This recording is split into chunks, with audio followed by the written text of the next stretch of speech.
नमस्कार दोस्तों, आपका स्वागत है हमारे YouTube चैनल पर। अगर आपने अब तक हमारे चैनल को सब्सक्राइब नहीं किया तो सब्सक्राइब कर लें। आज मैं आपके लिए कहानी लेके आई हूँ, नई बहू का मायका।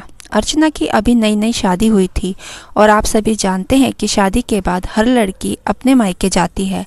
पर यह क्या, शांति के घर का तो रिवाज ही कुछ अलग था। अर्चना को ससुराल में आए 10 से ज़्यादा दिन हो चुके थे, पर अब तक शांति ने उसे अपने मायके जाने की इजाज़त नहीं दी थी। ऐसे ही एक दिन अर्चना की माँ अर्चना को फ़ोन करती है। अर्चना बेटा, तुझे अपना ससुराल इतना पसंद आ गया कि तुम शादी के बाद पग फेरे की रस्म के लिए भी नहीं आई? ऐसा कुछ नहीं है माँ, मेरा तो बहुत दिल करता है आपसे मिलने का। दिल तो कर रहा है कि अभी उड़कर आ जाऊँ, पर माँ जी की आने की नहीं दे रही। क्यों नहीं आने दे रही? अपनी सास को फ़ोन दे, मैं खुद बात करती हूँ। तेरी सास से आखिर क्या वजह है जो वो तुझे पगफेरे की रस्म के लिए नहीं आने दे रही? अरे एक दिन की ही तो बात है।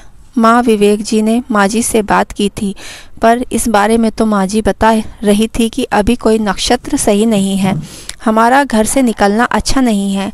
माँ जी कह रही थी कि वह दिन आएगा पंडित जी से, और जिस दिन पंडित जी कहेंगे उसी दिन आप आना होगा। अब यह कौन सा नया बहाना है नक्षत्र का? खैर, अगर तेरी सास कह रही है तो होता होगा, पर अपनी सास से कहना जल्दी दिन दिखाए। पग फेरे की रस्म शादी के बाद तुरंत होती है, ना कि कुछ महीनों बाद। इतना बोलकर अर्चना की माँ ने फ़ोन रख देती है। अर्चना चाय लेकर अपनी सास के पास जाती है और एक दिन फिर शांति से डरते हुए मायके जाने की बात करती है। माँ जी, हमारी शादी को 10 दिन से भी ऊपर हो चुके हैं। बार बार माँ का फ़ोन आ रहा है, पूछती है कि मैं मायके कब आऊँगी। अब जरा जल्दी पंडित जी से बात कीजिए ना। अरे क्या मायका मायका कर रही है बहू, तुझे मायका क्यों जाना है? शादी के बाद लड़की का असली घर ससुराल होता है, और तू तो आ गई ना अपने असली घर में। अब कौन से घर जाना है तुझे? पर माँ जी, आपने तो कहा था कि आप पंडित जी से बात करके बताएंगी। अरे बहू, वह तो जिस दिन तू घर आई थी मैंने उस दिन तुझसे कहा था। अब तो तेरी शादी को 15-20 दिन होने को हैं। अब तो कोई नई बहू थोड़ी ना रही है, अब तो घर के आने काम भी कर रही है। अब न मायके जाने की बात मत किया कर, वैसे भी मायके जाकर करना क्या है? अब तक शांति अर्चना को बेवकूफ़ बना रही थी, पर आज तो शांति अर्चना को साफ साफ मायके जाने से मना कर देती है। बेचारी अर्चना कुछ नहीं कह पाती और चुपचाप वहाँ से चली जाती है। अब इसी तरह से 2 महीने बीत जाते हैं और एक दिन फिर अर्चना मायके जाने की बात करती है। माँ जी, अब तो महीने हो गए, अब मैं एक बार भी अपने मायके नहीं गई। एक बार मुझे मेरे मायके जाने दो, मैं एक दिन में वापस आ जाऊँगी पक्का। अरे बहू, तू तो 5 साल के छोटे बच्चे की तरह जिद करती है। यहाँ मेरे घुटनों का दर्द नहीं जा रहा और तुझे मायके जाना है? पर माँ जी, आहा मेरे जोड़ों का दर्द। तेरे मायके जाने की बात हम बाद में करेंगे, फ़िलहाल तो अभी तू मेरे लिए दवाई ला दे और थोड़ी चाय बना दे। आहा, चाय नहीं पीना, आज सर में दर्द हो रहा है, यह बुढ़ापे का दर्द जीने नहीं देगा। ठीक है माँ जी, अभी लाती हूँ। बेचारी अर्चना मुँह बनाकर वहाँ से चली जाती है, पर अपनी सास को कोई जवाब नहीं दे पाती। अब समय यूं ही बीतता है और देखते ही देखते 6 महीने बीत जाते हैं। अर्चना की शादी को 6 महीने हो गए थे, पर अब तक वह एक बार भी अपने मायके नहीं गई थी। धीरे धीरे अर्चना का अंदर का गुस्सा बाहर आने लगता है। ऐसे ही एक दिन अर्चना गुस्से में अपनी सास से कहती है, माँ जी, आज मेरी तबीयत ठीक नहीं है, मुझे खाना नहीं बन पाएगा। विवेक जी से बोलिए कि बाहर से कुछ ले आएं, वैसे भी घर में हम 3 ही तो जाने हैं। अरे बहू, तेरी तबीयत ठीक नहीं है तो मुझे बता देती, मैं खुद बना लेती। सीधा सीधा क्यों नहीं कहती कि तेरा बाहर का खाने का मन है? वैसे अच्छी बात है, कभी कभी बाहर का खा लेना चाहिए। मेरा भी मन कर रहा है, जरा विवेक को फ़ोन लगा, मैं बात करती हूँ। विवेक से मेरी बात नहीं टालेगा। शांति की यह बात सुनकर अर्चना विवेक को फ़ोन करती है कि उसी समय अर्चना की माँ का फ़ोन आ जाता है और एक बार फिर अर्चना की माँ उसे घर आने के लिए कहती है, पर हर बार की तरह इस बार भी अर्चना बहाने मारकर फ़ोन काट देती है। अरे बहू, तूने फ़ोन क्यों काट दिया? मेरे सामने ही बात कर लेती, और अपनी माँ पर इतना नाराज़ क्यों होती है? वो माँ है तेरी। बुढ़िया, मैं नाराज़ अपनी माँ से नहीं, तुझसे हूँ। मन नहीं था माँ जी मेरा, क्यों माँ जब भी फ़ोन करती है घर आने की बात करती है, और आप तो मुझे कहीं जाने नहीं दे रही। अरे बहू, इतनी भी बुरी नहीं हूँ मैं, हर समय ताने मत मार कर मुझे। अगर तेरा अपने घर वालों से मिलने का इतना ही दिल करता है तो वीडियो कॉल कर लिया करो उनको। अरे तुम फ़ोन पर भी तो देख सकती है, आजकल टेक्नोलॉजी का ज़माना है, फिर घर क्यों जाना। इतना बोलकर शांति मुस्कुराती हुई वहाँ से चली जाती है। शांति का यह रवैया देखकर अर्चना का गुस्सा और भी ज़्यादा बढ़ जाता है। वह अब अपनी सास को सीधा करने का प्लान बना लेती है और रात को जब विवेक घर आता है तो अर्चना विवेक को कमरे में बंद कर देती है और विवेक को उसका खाना भी कमरे में ही देती है और खुद अपनी सास के साथ खाने के लिए बैठ जाती है।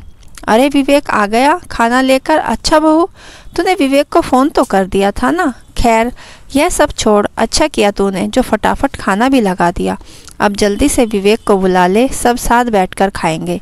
रहने दीजिए ना माँ जी, आज हम दोनों साथ में खाना खा लेते हैं। विवेक जी कमरे में ही खा रहे हैं।